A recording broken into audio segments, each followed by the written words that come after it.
Welcome to part 8 of the 755 Followed Me Home project. Finally. If you missed what brought us here, links to the previous videos are posted below. Before digging in, this project took a backseat to knee replacement and all the falderall that required. The good news is I'm about 20 thousandths taller on the passenger side and will be bringing up the driver's side an equal amount soon. So while I can sit for a while, let's get going. At the end of episode 7, the block had been bored 20 thousandths to 2.855, had 4.5 thousandths removed from its surface, and the questionable head needed 6.5 thousandths taken off to make it clean and flat. With the head a total of 11 thousandths closer to the block, two dimensions became critical: the piston to head clearance, pH, and valve versation. The first thing I wanted to do is check the pH clearance. If it's good, I'll deal with valve versation later. Here's a disclaimer. Shoulda, woulda, coulda. Yes, I should have measured pH clearance when I took the head off originally, so I would have known how much could be removed and could have saved machining the block and the head. But as I've grown accustomed to saying, I thought the engine was beyond repair and wasn't thinking far enough ahead. So now, the plan is to follow the procedure mentioned in the 220 manual in section 1, page 31, to set the crank, install pistons, rods, and perform the pH gap test. Since the next few steps will involve getting fingers oily, I'll be recording the most important details, as most of what we're doing is pretty straightforward. I could do the time-lapse thing and force you to stop on the individual frame that shows you what you're looking for, but I don't prefer watching videos at ludicrous speed, nor do I feel like producing them. So you'll just have to endure watching me fumble around in real time.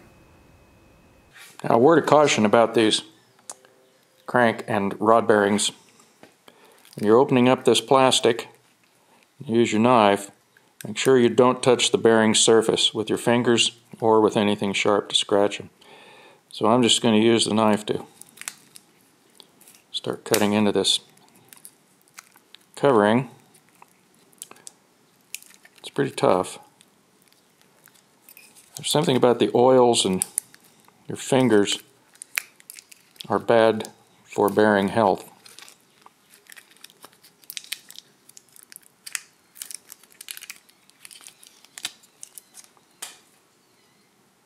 Okay, we'll start with number 1.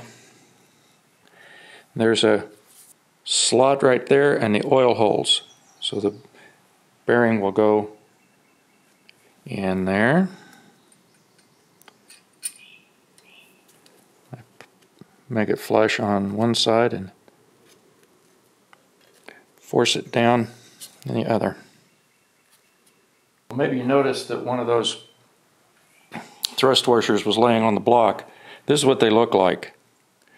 They've got notches on one side, and this side, which goes down, has no tang on it. So the trick, and why I wanted to use one of these old ones first, was to see how I'm going to get it to stick into this slot down in here, like that. So my idea is to put a coat of grease on the outside of this and maneuver it down in here and stick it to the sidewall long enough to get the crankshaft in. Now again, the flat side goes against the block, and the side with the grooves goes against the crank. So I've used some red gun grease. Make her good and sticky.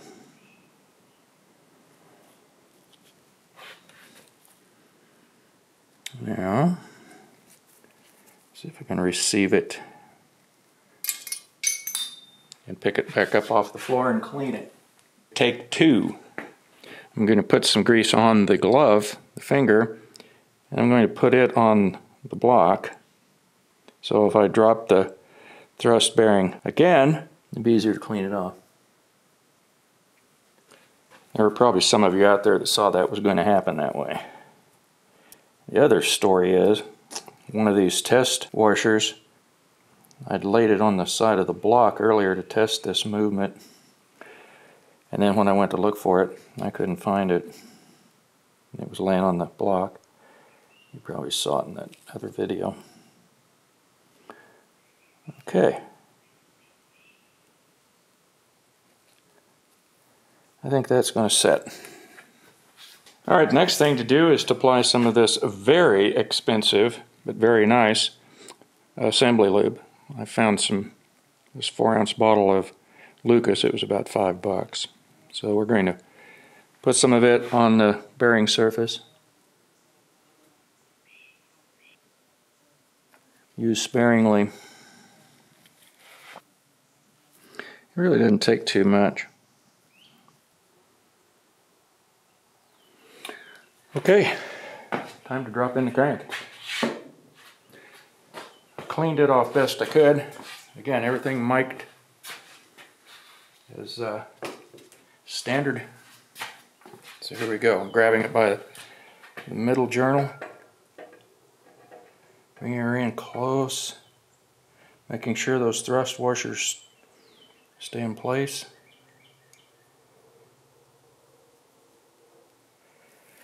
And we drop it in. So it's time to set the crankshaft caps.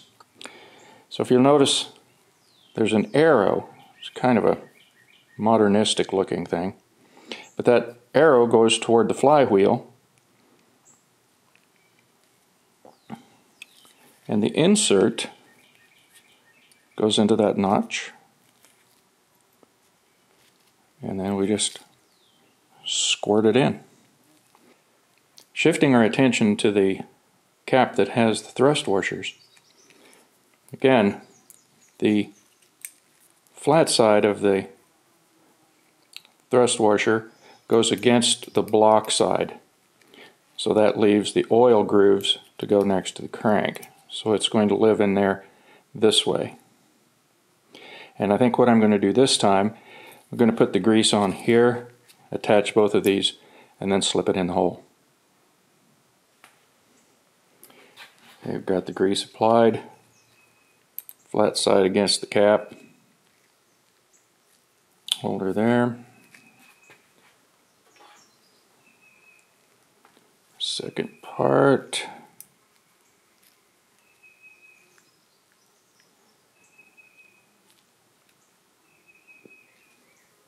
there. We'll put some assembly lube on here. Plenty of it. Don't want to waste time. We look at the way it goes. Arrow toward the flywheel. And insert it into the block.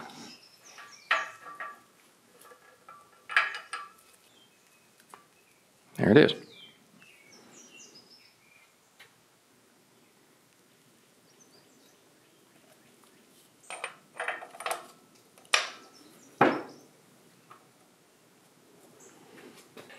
The instructions continue by telling us to dip the threads in clean motor oil.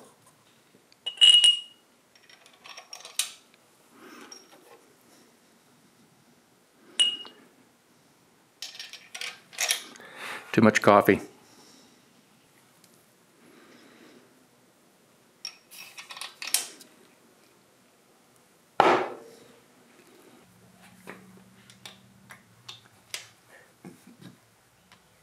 Tighten the caps down and finger tight.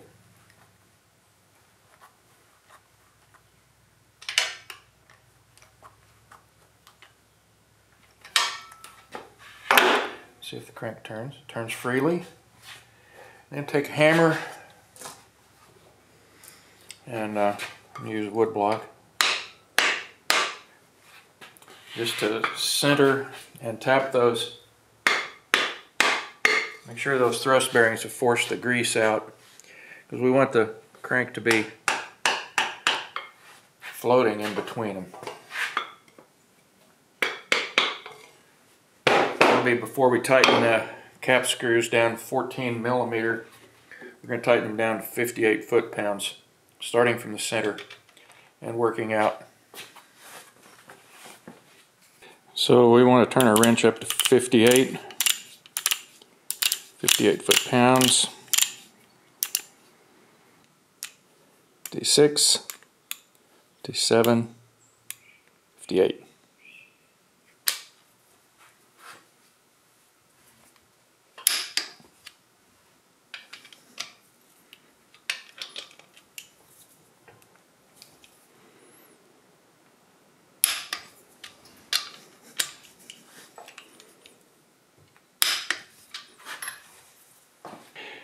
And I'm pleased to say, the crank still turns.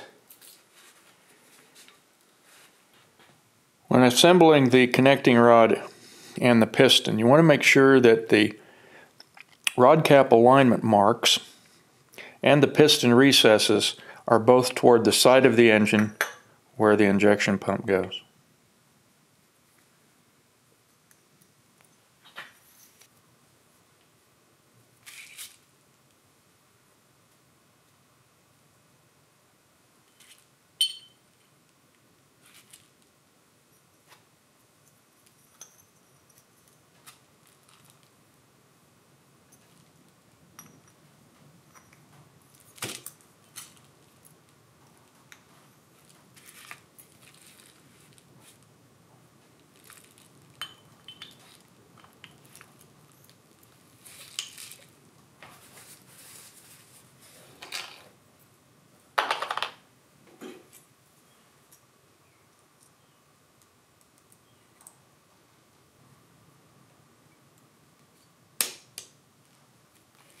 I'll use the piston pin to maybe push it back down where it belongs. That's how that snap ring should look. The space between the ends. Now, if you're like me, you don't use a ring compressor very often. And what I noticed, if you can see this one, I've collected some rust around there on the inside at the top. So I went to town. $14.25 plus tax later, I've got a new one. I thought it might make sense because I have 2 more engines to do, so we'll get on with it. So the next thing to do is to position the ring gaps. The book says is to take the first gap on the oil ring, which half of it, or the other half of it, has been aligned opposite. And then you will rotate the compression rings 120 degrees away from each other. So that would be about to here. So we'll move the second compression ring gap here, and the top or first here. Okay, we'll run through the process of putting a piston in using a ring compressor. So the first thing we need to do is prepare ourselves. We're going to put oil around the rings, confirm that the ring gaps, first of all, confirm that the ring gaps are in the right place. We're going to take the bearings out, we're going to put them into the rod, put the assembly lube on them, and we'll do that before we drop it in the hole. It will be a little bit easier because the rod will end up on kind of on top of the crankshaft. So the first thing I want to do is go back and see that our ring gaps are at 120 degrees. So here's the oil gap. The top compression is here. Second compression is rotated a little bit, so we'll put him about there, and the top compression ring there. So those are good at the moment. So we'll stand the piston up. We'll take our pocket knife, and being careful to take the bearing out of the package. I'd already had it open here. Working around the back of the insert. Again, we don't want to touch the bearing surface with any fingers. Oils and acids in the fingers can corrode those bearings, I guess, very easily. So here's the tang and the tang on the insert. We'll set it in the hole.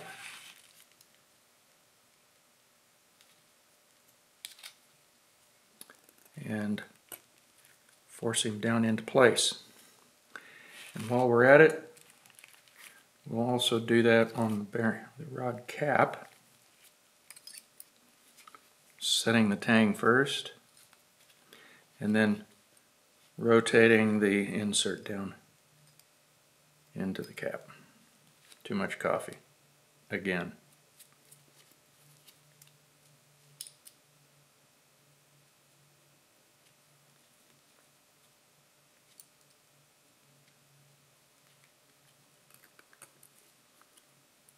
Okay. I want to make sure that we have the right alignment marks too. Here's the 81, and on our cap we also have the 81. So we'll put a little, I'm going to wait on the assembly lube until we get the rings compressed. So I've taken the oil cap, I'm going to put a little oil on, just on the rings, and touch it, working it down into the grooves. And this is, again, this is going to be a messy situation. So once we do one, I'll probably shut off the camera. I'll have to move it anyway. So here's the one ring groove. There's our top ring groove. And the second one. Kind of hard to see. Right there. Alright, so those are good. Now we'll thread it inside the ring compressor. You don't need to put it all the way in. Just enough to catch the oil ring.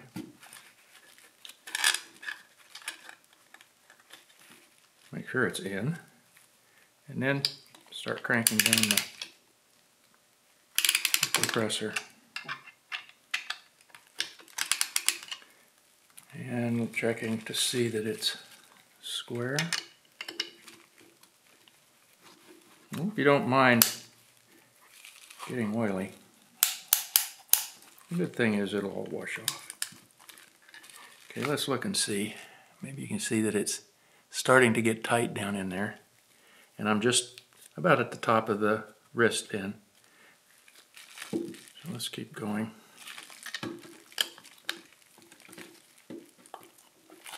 Now that'll poke a hole in the glove, won't it? Oh, that might be it. Let's look. Looking down here, it looks like it's, you can't see it probably. It looks good. I'm going to try one more notch. Okay, I got one more.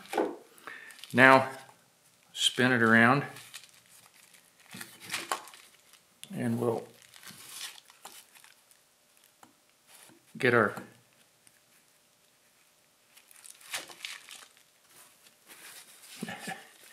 here we go. Get our assembly lube and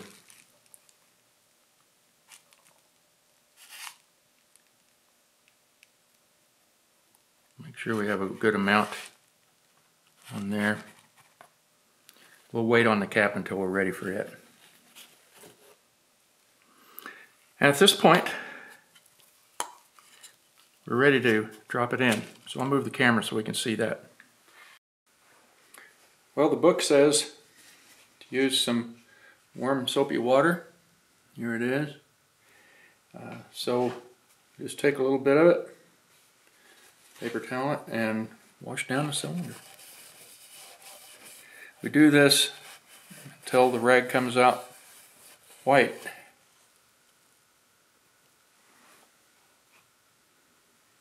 say not to use oil yet. What we want to do is get all the cleaning pieces and residue out of there. So let me see if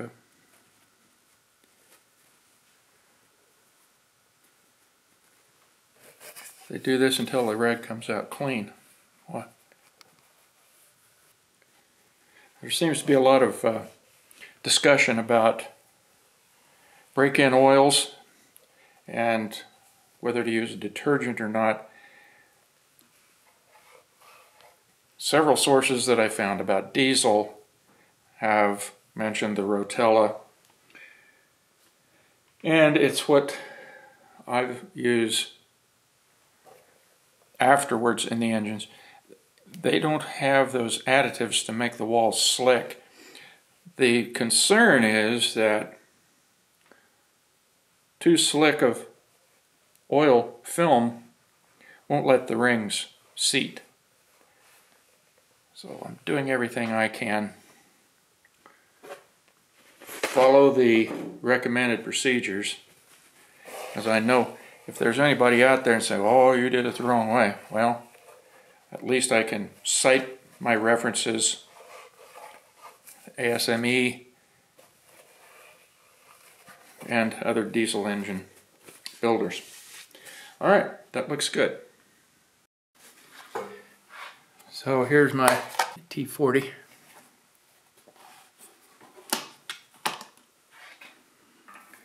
I'll just take some paper towel,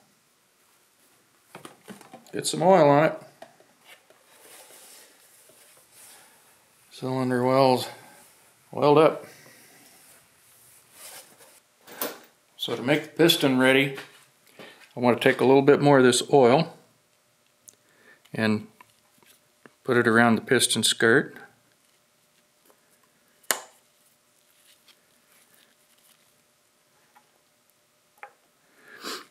And this is the injection pump side, so we want the alignment marks to be toward it, and to confirm, we want to see that the recesses in the piston are also on that side.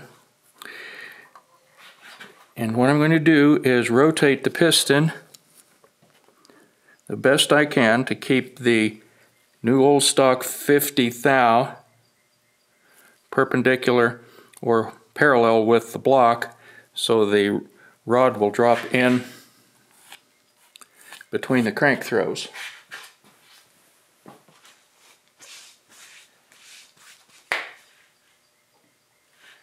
Now, even though it doesn't look clean, this is a clean piece of wood, and just going to start tapping the piston down into the cylinder.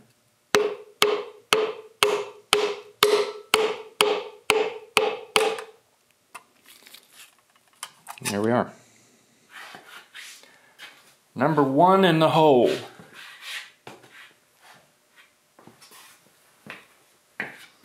You don't want to hit it too hard to jar that insert loose, but they're pretty tight in there.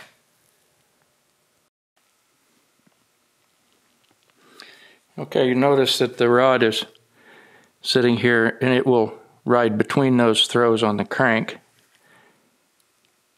Okay, now so what I'm going to do, I'm going to take a little hammer, the rubber handle, and I'll start tapping the piston up into the bore.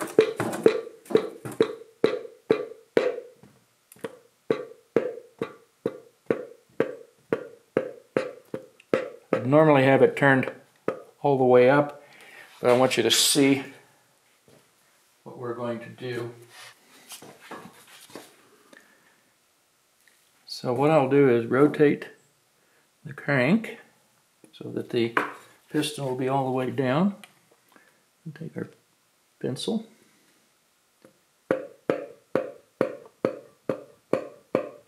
And just guide it. There. We'll get our rod cap. Put our assembly lube on it.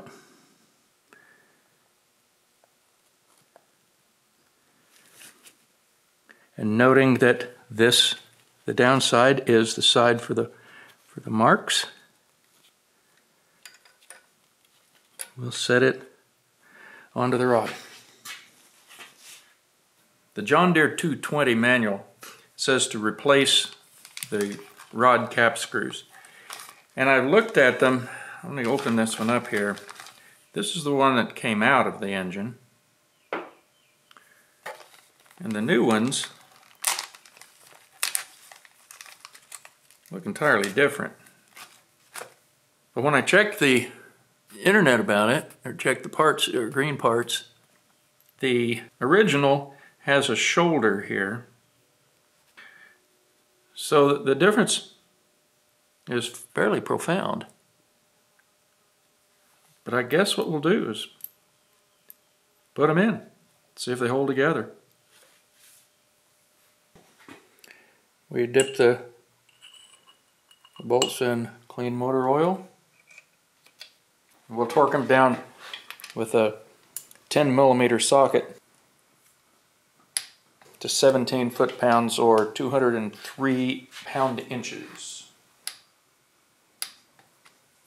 This is a good place to take a pause, get some coffee, and take a walkabout. Coming up in part 2 of Thinking Ahead, we'll reset the head, check piston to head gap, and answer the head and valve recession questions.